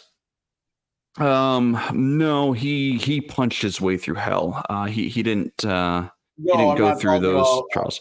I wasn't Yeah, talking no, about the he novel. I was was talking about the video he game. made a point, and eventually the leader of hell relented. Anyway, I digress. But no, so when his country was threatened, that to him was the largest stake that he had. Like that was the one thing that he could not let go. So he remained in the mortal world for hundreds of years, kind of working in the backgrounds, keeping his country going, and toiling away unknown for hundreds of years. Nobody worshipped him. Nobody really knew of him. And he just that was his thing, is I have to keep this going. So it was kind of like the trials of Hercules, but stretched out over the course of like 1,000 years. And he did his best to keep it all going. Eventually, he ended up failing and had to move on from the mortal world. But that was many, many eons later. Sorry, I just remember some of the shenanigans I put that particular character through. Yes. Clockwork Wars per se, Yeah. So, but the way my DM challenged the characters wasn't so much, not just, just looking at what we had to lose and attacking that. He would also set it up in such a way that he gave us a choice often. And I would recommend this as well. You give the players a choice. They can either sacrifice just a little bit of the thing they love to achieve a minor victory, or they can fight and risk everything to achieve a major victory. And if they achieve the major victory, and you have to make them work for it, put it in such a way that the whatever's at stake hangs in a precarious balance, and stack it against them. Make it an uphill fight constantly, because that they are gods at that point. They should be up for the challenge, right? I mean, don't be a complete dick and say no. There's no way you could ever win this. Well, but there should be the sense of I could lose everything if I push this too much. As we're talking about your campaign, I to be fair, I do think about it not a lot, but I do think about it from time to time. I think with a divinity-driven game, not getting divinity sometimes is its own treasure, its own gift. Like with Darian, he was finally able to rest. He was able to, have a wife, have children, watch his children get old and married, and start their own lives. And him and his, I think, wife, I don't remember what the hell she was, were able to. He was eventually was able to get rest. And I know that's kind of not the point of tonight's topic, but at the same time, divinity is great. I love the concept of it. I think it needs to be handled well before thrown into the mix. But if you got a character that's already cursed, or you're playing an elf that lives 5,000 years and who falls in love with a human, if there's a way to dial back the clock, not take time off the clock, it is its own reward. Could be, but I think it's. Yeah. But that's that's one out of the group. You know what I mean? Well, everybody has their own individual wants. No party is saying we're all in this. A lot of parties say we're all in this together, but at the end of the day, they all have their own individual goals for it to get through. Yes, we're going to work together to take out the big bad, but what are we going to do tomorrow? And another idea that challenges the concept of newly ascended beings would be, well, anti-worshippers, people who believe that the newly ascended gods should never have ascended. So they're going to start cults and followings to put down the worshippers of the new god, to put down any attempt for that god to gain power. So now the god is that newly ascended deity or player character is in a sticky situation. Do they step in? Do they not step in? Do they let their worshippers take care of it? What if their worshippers are getting beat back constantly? Like what can the player characters do in order to flourish and you know, survive in the arena of godhood? Jaide, do you have any thoughts on that? It's really going to be one of those cases of, you know, the situation. I need a little bit more details, but, you know, there's always going to be, you know, I like the idea of, you know, diametrically opposed religions and factions. And, you know, even if the characters weren't immortal, okay, if you've got a thieves guild, well, there's probably some group of, you know, civic minded people that are completely opposed to the thieves guild, whether it be the town watch, the king, or just a, you know, a religious group, or just people who are tired of, you know, getting ripped off. You're going to have that sort of, you know, opposition. And, you know, in creating a campaign that may be geared for immortals, that's going to be part of your job, is to create opposing forces for them to fight, as well as, you know, forces that are, you know, not 100% diametrically opposed, but, you know, off to the left or the right of their you know, their belief system, that could also, you know, bump heads with them from time to time. You need, you know, sort of a full spectrum of challenges out there, because it's still, you know, for me, it's going to be a sandbox. Even if you're running an immortal, I'm not going to, or on the quest for immortality, you know, that's going to be 40 to 60% in your control, what you do to get there. You know, I'm going to set the, you know, the requirements, but, you know, how you choose to get there as players, I'm leaving that up to them. You know, I'm not going to show them, you've got to do this, and this to get there. I'm going to tell you the requirements according to the lore, so to speak. Figure it out. That's part of it. You know, I'm not going to, you know, hand it all to you on a golden platter, but I'll point you in the right direction. And there should be all kinds of things in the way, depending on which direction you go.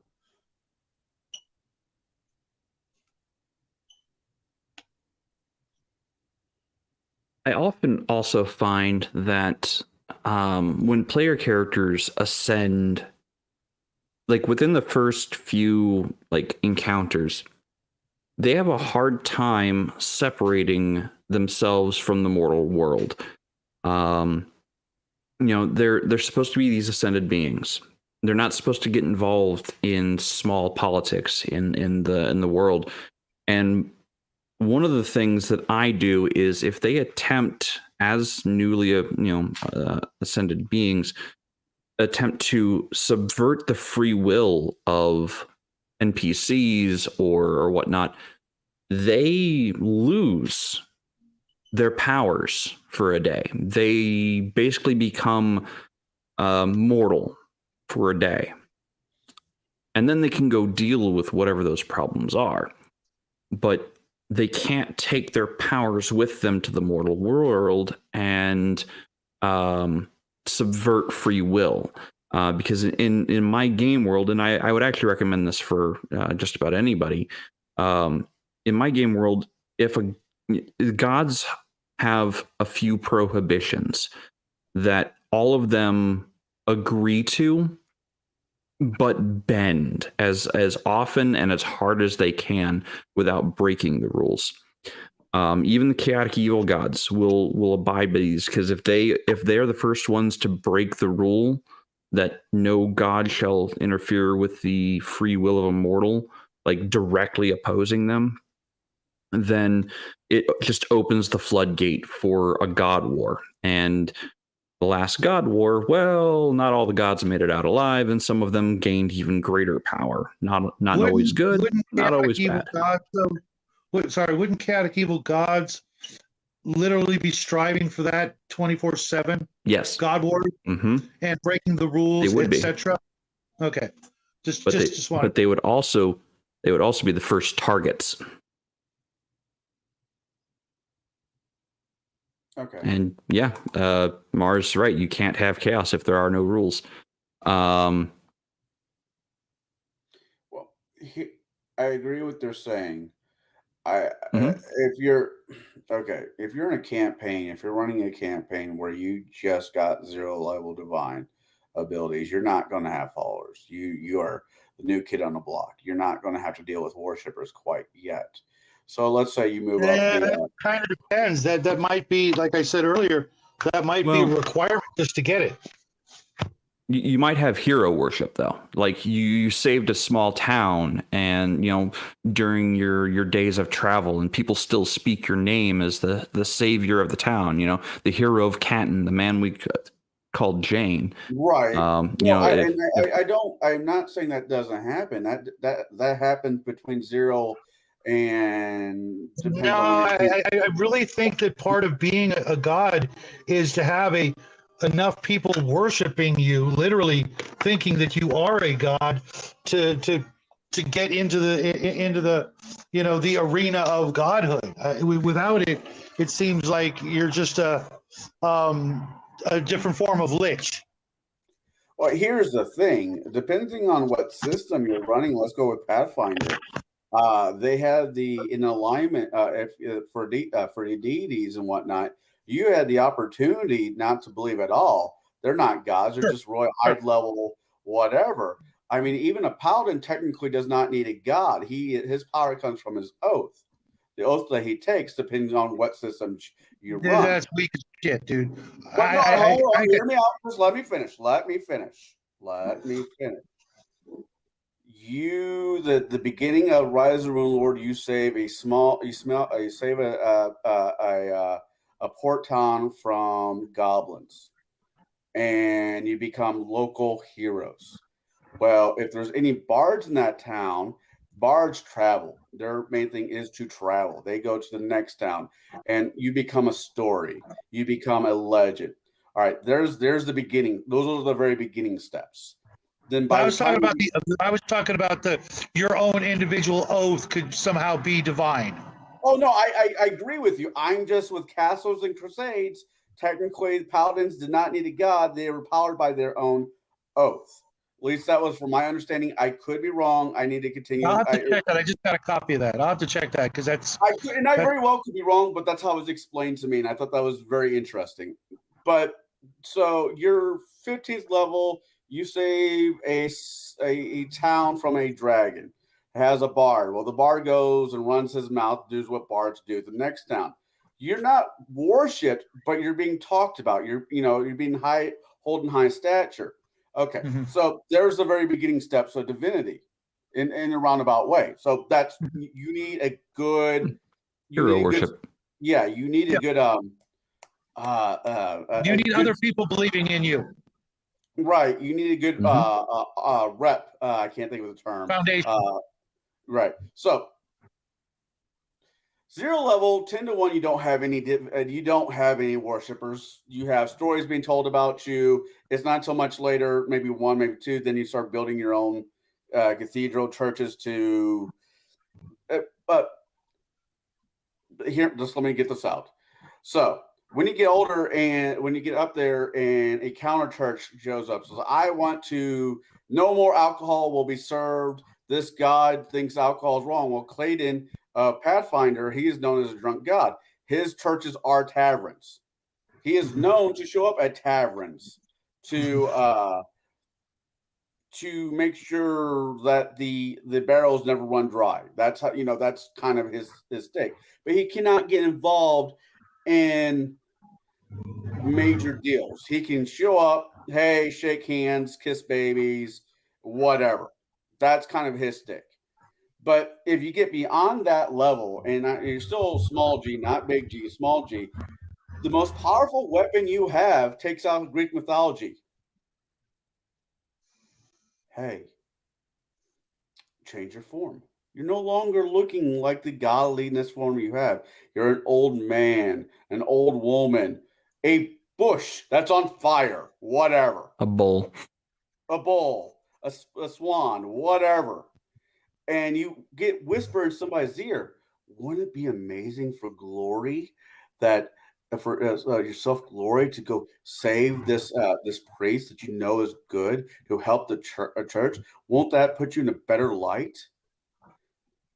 You know, the whisper is the most powerful tool a deity has. All you gotta do is whisper in the right person's ear, and your problems, without getting involved, are somewhat to be taken care of.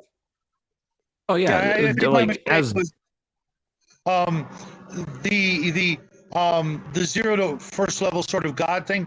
In order for you to get into that, you literally have to divine ascend, and in order to do that, you have to have had actual people What if you put build that. ambrosia into your What if you put ambrosia into your campaign? What if you put whatever abilities that makes you god from mythology of old past? Then you're technically probably something like a demigod, or Ambrosia makes you ambrosia gets you a onyx Well- card in the Olympian Club. You're a full god if you eat ambrosia. You don't need I mean, worship. Max said it earlier. You know, Midnight took over Mystra's mantle and eventually and her name. Oh yeah, big time. Yeah. So I mean, if you kill the god of war and take his mantle, his worshippers are now your worshippers. You know, Okay. you might even take the name of Ares. Right. I suppose I could see that. I mean, there's 101 different tricks you can have your players become gods if you read. I'm not saying that people have to read. I think people should read. But And even then, the from my understanding, the abilities of actual divinity and godhood don't preclude the fact that you could not be a god and kill a god. There's Stormbringer, for example. He killed a whole bunch of gods, but he never became a god just by killing them. That doesn't just automatically, grant you the godlike abilities of for example, being in more than one place at a time. Things like that. It just, there's, my definition is a little stricter than, being godlike versus actually being a god. It just really depends on the engine that you're running. If you're trying to keep it close to as rules as written, if you throw the rules out, then it could be whatever. It realistically could be whatever. But if you're running as like dragons from 3.0, if their horde gets so damn big and they eat it, they become divine because they ate their horde.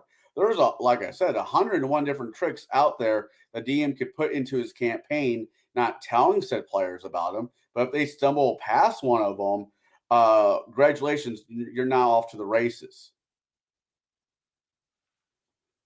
You don't need, yes, you need worshippers to have power, but in the very beginning, 0 level divinity, I don't think you need worshippers. I think you just have to be able to get the spark somehow.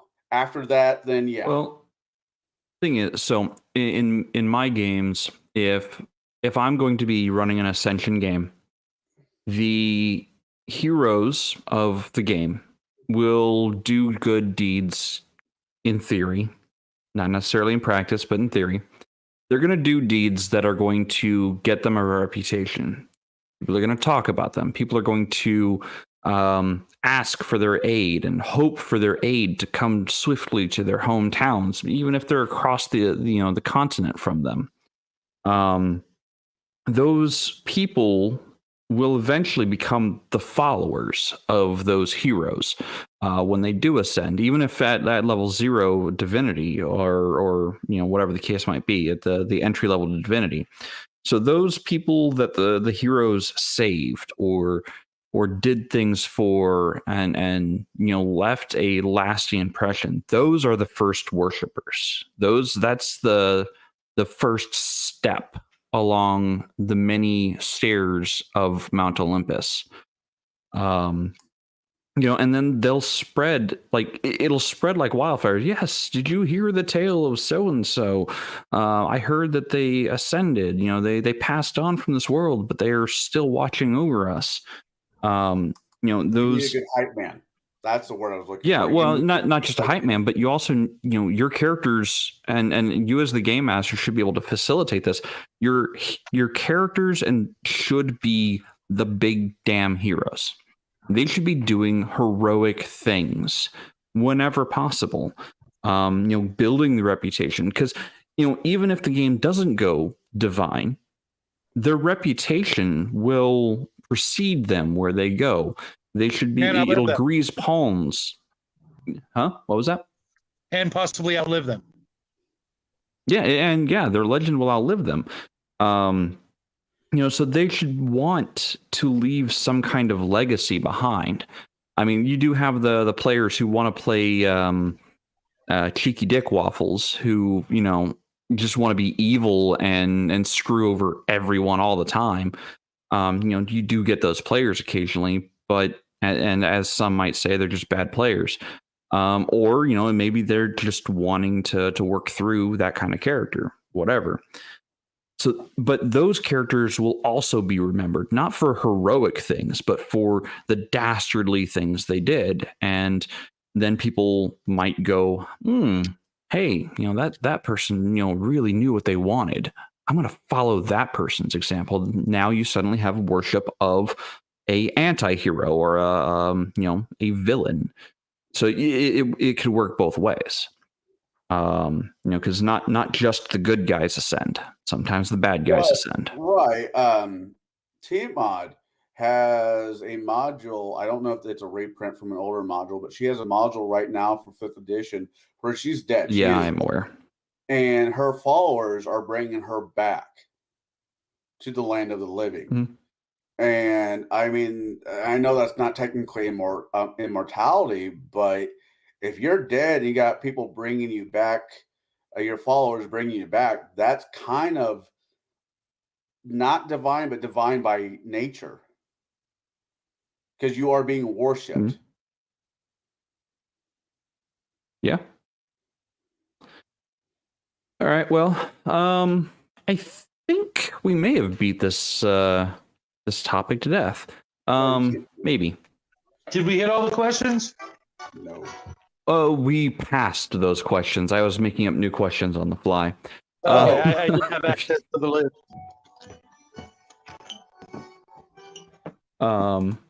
So Cool. yeah. Well,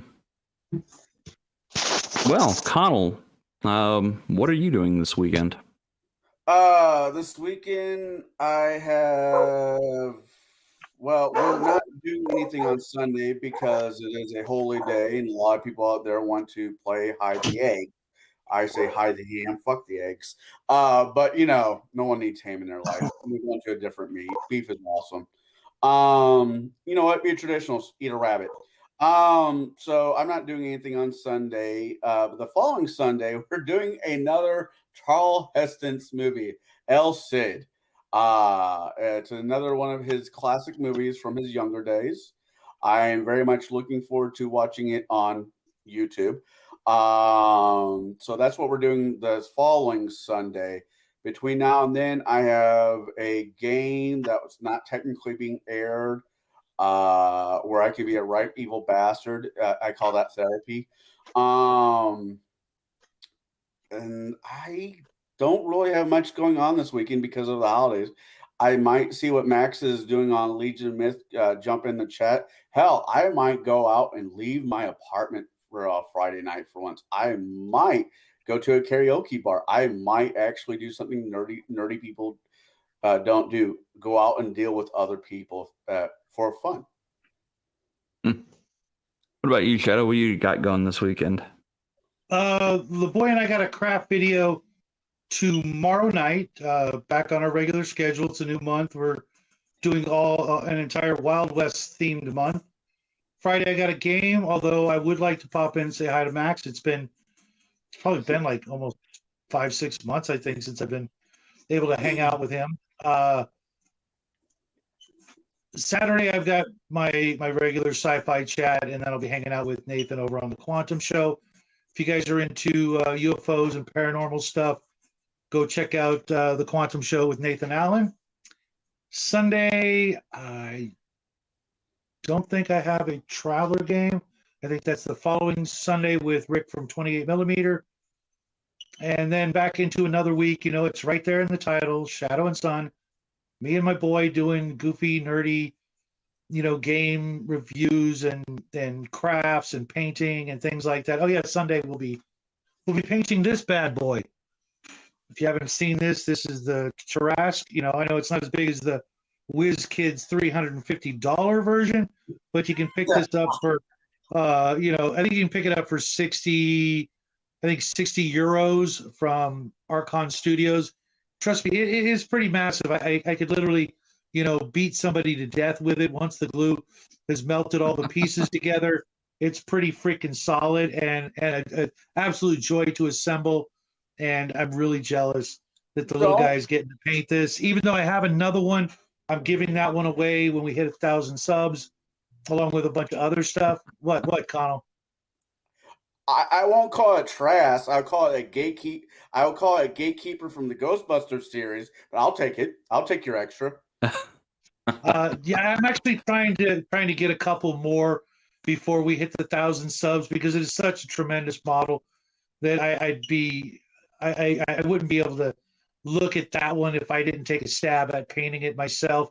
I don't know about you guys, but the way his armor is, the things that are painted black, just reminds me of Doomsday from Superman. So I'm just picturing this guy in a sort of olive drab and white as opposed to the way my son painted it. I would love to make a Doomsday version of that, but you know, we'll see. But it looks like a gatekeeper off the Ghostbuster.